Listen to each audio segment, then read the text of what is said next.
Hello, hello, hello, beautiful people. I'm so glad that you're here. I'm so glad that you're joining me for another session today. I am super excited to share with you and talk with you about the beauty of sound. So I hope that you have yourself a nice comfy seat, a nice beverage, and let's get started. So, I am super excited to be joining you all today. As always, my typical disclaimers. You all know that my squeaky chair is always my favorite seat. So, it will be squeaking and squawking in the background. You may even hear it now as I readjust and provide you with the information that we're talking about today. But today I'm super excited to talk to you about the beauty of sound. I do believe that this will be a good session, and it does piggyback off of the last session that we had when we were utilizing some of our five senses to reground ourselves, recenter ourselves, and focus back on the things that matter to us. So, some of the first things that come to mind when we're talking of sound, um, of course, sound could vary from just different sounds like the sound of my voice or a beat. However, in this context, what I would like to channel in or for us to focus on would be sound as it relates to music. When we think about sound as it relates to music, it does give us the opportunity to gravitate towards something that is within this moment, but also that lasts for infinite time. I like to use sound or music as a mode for my clients to bring themselves back into this current moment, back into their current feelings, and back into a positive vibration. So, as we take this time to reflect about sound as music, think of some of your favorite songs. Think of some of the music that you grew up with, some of the music that played in your adolescence that made you feel like your identity was really being spoken to, as well as think of some of those songs that come to mind when you are in some of those monumental moments of your life.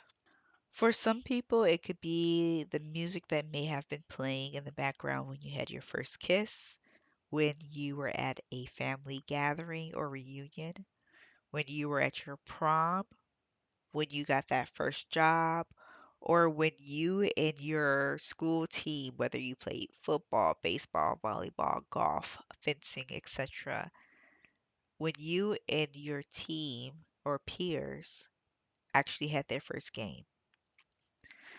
In some of these moments, these are the times that we felt most alive. These sounds are what play in our background as not only as part of our identities, but part of our personal soundtrack when it comes down to being the best versions of ourselves.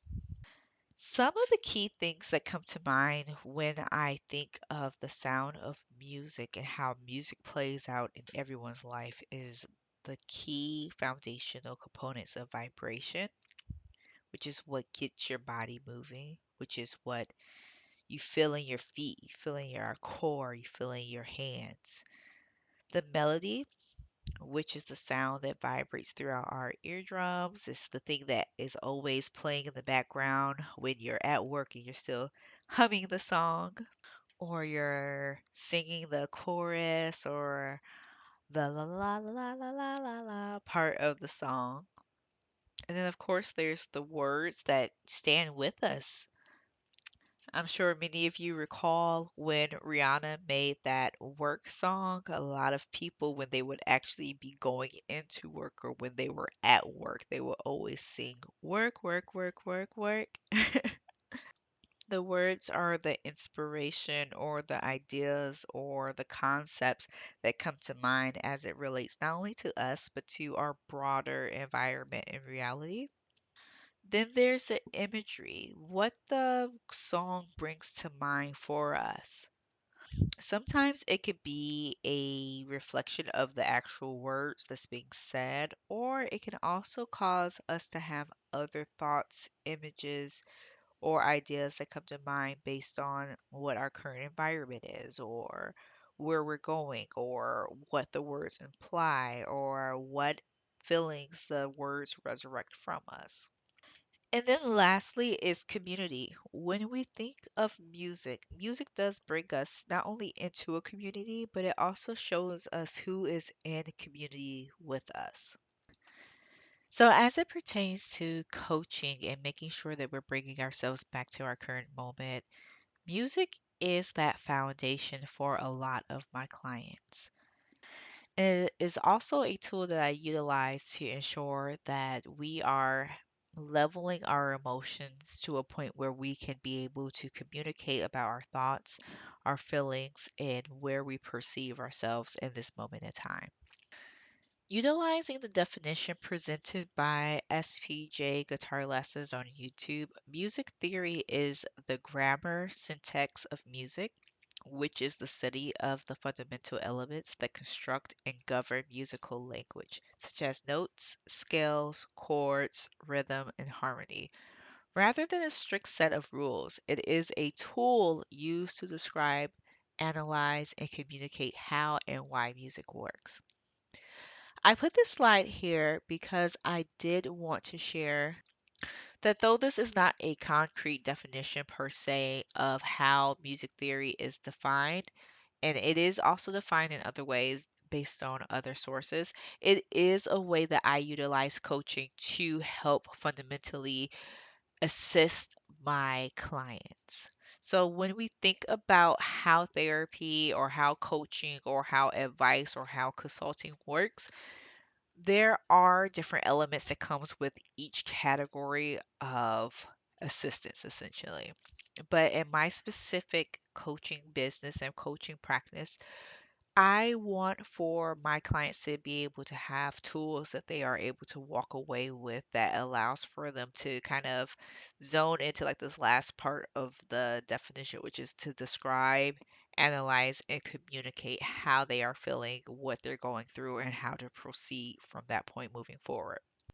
When it comes to therapy, though we are using verbal language to communicate, I do believe that utilizing musical language or art language in a way or emotional language or essentially just utilizing different components of who we are and what makes us who we are is what allows for us to take a big idea of what's going on in our current reality and be able to organize it into the categories that they are best served so that you can make the most of your life in this current moment and proceed from there.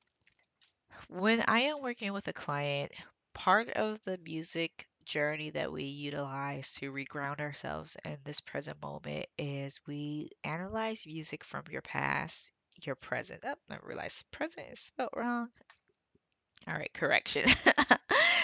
So we analyze music from your past, your present, and your future. When it comes down to grounding yourself depending on what the situation is and if this is the right protocol for you.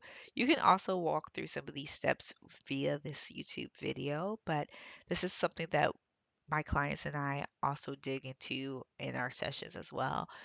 But your past music would be things that you grew up with, like when you were a kid. I would say anytime before the age of 15, um, or like when you were in high school or when you were in grammar school.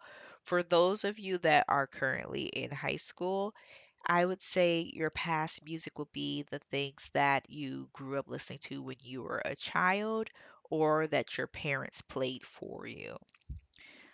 For the present time, you will utilize any music that really got you going within the last, I would say, 5 to 10 years. So let's say you're 25 now. The music between your age of 20 to 25 would be your key songs or your key present music, as well as let's say you're 15, between 10 and 15. Let's say, you're 47, between 42 and 47 would be your major present or current music. And then your future music are like songs or is songs, granted that's not grammatically correct, but are songs that you have yet to hear yet, or are artists that you have not heard yet. The key purpose of this practice is, let's say you're having high anxiety right now, or depression, or you're just feeling a little not yourself. The past music will jot you back to who you were and some of your best moments, some of those times that you could not stop laughing or smiling, some of those times where you are your most jovial self and you are at your purest. The present songs also show you where you are currently. If you're finding that you're listening to a lot of music that objects or is the counter opposite of what you used to listen to that used to make you feel good, but now you're listening to a particular kind of sound or music, or you're in a specific environment that causes you dysfunction, that could show us a light to where you currently are and why you might be having high anxiety. This isn't necessarily music, but it goes back to the sound therapy or the sound journey that I mentioned earlier. Would be like, say, for instance, if you're used to growing up in a rural area where all you hear is just the wind and nature essentially, but now you live in a busy city like New York or Seattle or someplace like that, and there's constant sound. Of course, you may have been experiencing a lot of anxiety, a lot of disruption, and a lot of sleepless nights as of lately because you are in a different environment that contributes to different sounds that you and your nervous system are not used to. And the opposite is true as well.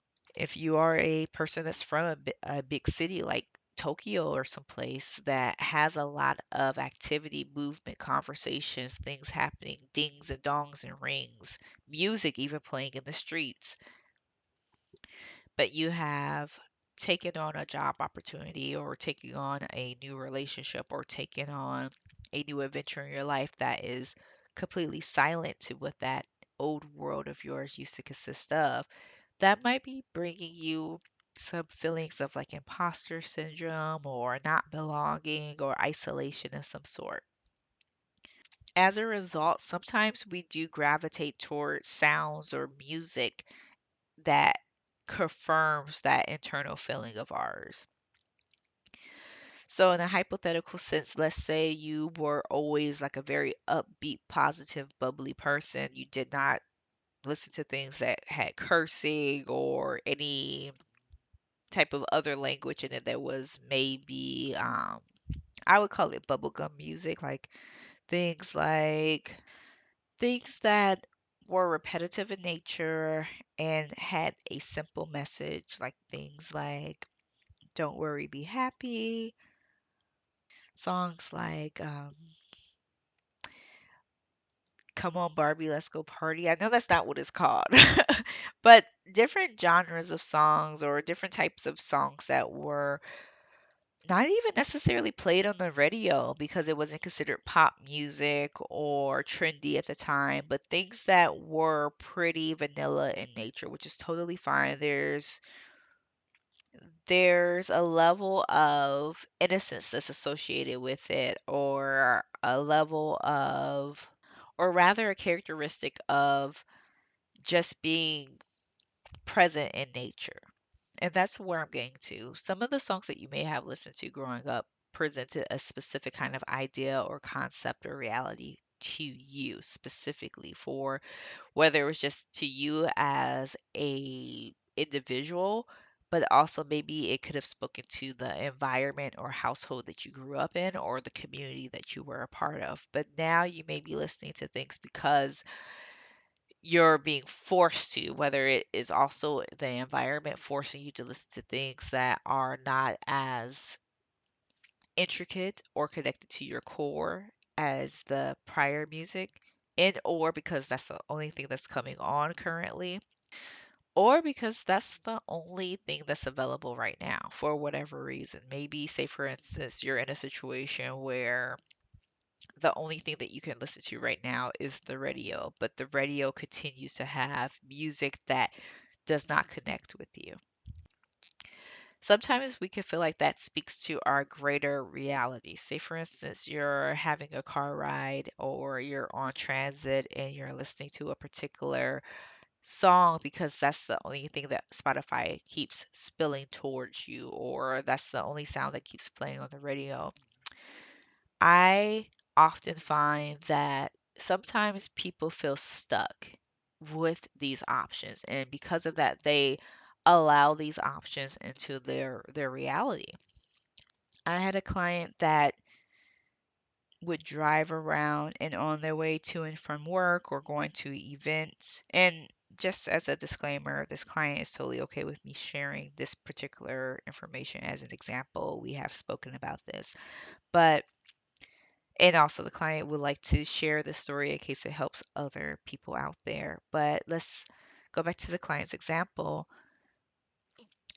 For some time, they did not realize that the music that was constantly playing in their background was harmful music to them and who they identified themselves as. Only through coaching that we realized that some of the current ideas and visions and concepts that they were projecting onto their environment was something that they felt was confirmed through the music. So, as of lately, we have been having conversations as a greater society about gender dynamics and whose role is it to play as this thing or the other thing, or whose role as a gender is it to affirm this or to affirm that. What I noticed in this client is as they were trying to justify and create their own idea of who they wanted to be in their own relationship, whether it was in relationships to themselves or in relationship to their preferred gender partner, as well as their relationship to the greater society. As they were grappling with these concepts on their way to and from work, they were listening to the standard radio, which is neither here or there. I'm a big radio listener. I think a lot of people listen to the radio. And for the people that don't, people have Sirius Radio or Spotify, or they utilize other platforms that are radio adjacent, essentially. This individual, only through talking about this and writing down some of their standards and their understanding and working a lot on their perception of their reality as well as what their intention of their reality was to be, that they realized that a lot of the music that they were listening to did inform toxic concepts and did confirm some of the preconceived notions that this individual had about different genders or different types of people or different ideas of how people should be in the world, essentially. And I always take moments like this to present to my clients that the world is what you make it. Your reality is only your reality because you are putting out filters into your world, into your day to day, into your week to week, into the people that you work with, the people you are friends with, the people that you even see as your family. You're putting out different filters that are associated with ideas. And because of this filter system that you've created, you're receiving a specific type of outcome. However, it is our responsibility in our present time to take control of the things that we are experiencing as well as the things that are happening around us. So that may look like in this particular situation, reflecting back on the past. When you're hearing things, when you're on a musical journey that is constantly filling you with deprecating ideas and concepts that you may be telling yourself, or a story that you might be telling yourself but you don't necessarily believe, of course, you're going to gravitate towards those things, or those things will gravitate towards you. So it's essential that we touch back to the individual who not only made us who we are, but also who feels the truest to us in our reality. So, looking at the concept of you feeling like maybe you were a big fish in a pond at one point of time, so you moved out of your town or you moved away, or looking at like an example like this, make sure you apply it to your situation in your life. Maybe it's a new job that you have, or maybe you've been in this job and you feel like, hey, I know everything at this company. Who are these new people coming in thinking that they know it all, or whatever the case might be. For you specifically in your situation, you might be in an environment that you've created for yourself, whether it's a mental environment or an actual tangible environment that surrounds you, that you have embodied an essence of a deprecated idea of yourself. Maybe it's becoming hazardous for you in such a way where you are experiencing anxiety or depression or anger or wrath or whatever the case might be. Taking the moment to kind of think back to, when did you feel like yourself?